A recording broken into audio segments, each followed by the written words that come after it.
Breaking news just moments ago, President Trump sending troops to Portland. He made the announcement on Truth Social, and it read in part at the request of Secretary of Homeland Security Kristi Noem. I am directing Secretary of War Pete Hegseth to provide all necessary troops to protect war-ravaged Portland. Now, I remember this well. I remember 2020. There's a lot of violence in Portland. There was a courthouse that folks tried to set on fire, and President Trump deployed federal law enforcement there. I was his press secretary at the time. Here's what I said.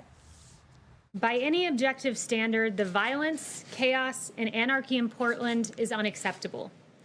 Yet Democrats continue to put politics above peace while this president seeks to restore law and order. Now, someone who was there with me in the White House at that time was Katie Miller. She's the host of the Katie Miller podcast. She has a long track record in the Trump administration. Katie, you and I were there in the summer of 2020. We remember how dangerous Portland got, and they still have crime problems today. What do you make of the president's action?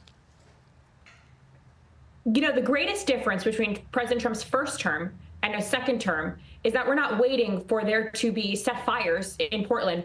As President Trump said in 2020, it's an anarchist jurisdiction. So what do you do with an anarchist jurisdiction? You deploy as many troops as possible. You gain control quickly, and you say, we are coming for you, and we will not allow the riots in the street like we did in the summer of 2020. This is President Trump's country, and he has promised to make sure that every American feels safe, and that includes our brave law enforcement, who's been the subject to too many violent attacks, whether that be what happened this week or weeks before that. It is not acceptable to attack law enforcement who are just carrying out the duty that Congress has charged them with.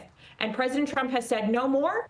And by doing this action today, he's not waiting for it to get worse. He is going to protect our brave men and women who serve our country. Katie, I'm really glad that you made that the focus, the brave men and women, because at that time in Portland back in 2020, I remember vividly when protesters tried to light a courthouse on fire, and there was federal law enforcement in and around this. And President Trump does have the authority to deploy National Guard to federal property to protect federal assets. And Katie, I just saw yesterday ICE agents who were followed, people giving out their address, the attacks on ICE facilities. You worked at DHS. Tell us what you know about ICE agents, DHS officials, these folks who put it all on the line and incur what you're looking at, this kind of violence. Gavin Newsom is the first one who's demonized our great ICE law enforcement officers who put their lives on the line every single day to do the job that, again, Congress has charged them to do. And by President Trump taking this action today and saying we are not going to wait for it to be worse. And what happened in 2020 is, right, law enforcement served as crowd control measures. Yes, they made over 1,000 arrests back in 2020. But by doing this action today, he's saying that we're not going to wait. We're going to come quickly and come hard. And by doing that, you're protecting the ICE law enforcement in the field, because if you are greenlighting even a little bit of an ounce of attack against them, you don't know what's going to happen next. I mean, maybe we do, and we saw that what happened with our friend Charlie Kirk. But when you take quick and swift action, you are going to stand up for all men and women who today are on the streets arresting illegal aliens and ensuring their deportation, which is exactly what President Trump said he was going to do, is remove every illegal alien present in this country. And who's doing that? That is ICE. And we must all stand together with the people who are serving our great country. Katie, I only have a few moments here, but I love listening to the Katie Miller podcast because I know you as a friend, and it's really cool because I feel like I'm getting to know the new Trump administration as a friend. I saw your conversation with J.D. Vance. You asked some really fun questions. What is the most exciting thing you've learned about a Trump administration official?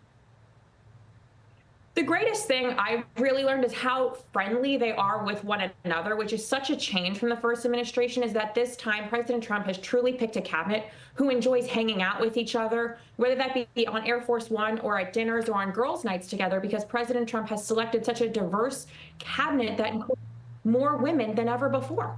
Yeah, it's really fun to watch. Like my friend Caroline Levitt and Margot, they're all great friends, truly, really, and they're doing a great job. Katie Miller, thank you.